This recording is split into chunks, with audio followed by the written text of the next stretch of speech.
तो दोस्तों ये विकासखंड स्तरीय युवा महोत्सव का छोटा सा कार्यक्रम है और ये दोस्तों अभी विकासखंड स्तरीय, ठीक है, विकासखंड स्तरीय युवा महोत्सव जो कि दलीराजरा में हो रहा था और मैं वहाँ पे छोटा सा वीडियो बनाया दोस्तों। मुझे बहुत ही अच्छा लगा, जो हमारी संस्कृति को यहाँ पे हमारे धरोहर को बचा कर रख रहे हैं दोस्तों।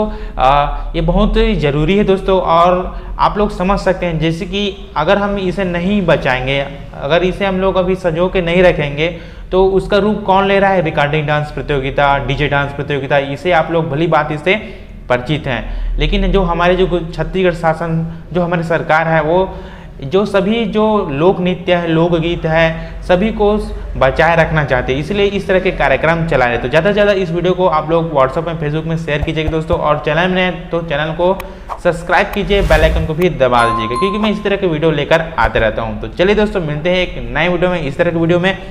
तब तक के लिए जय हिंद, जय भारत, जय छत्तीसगढ़।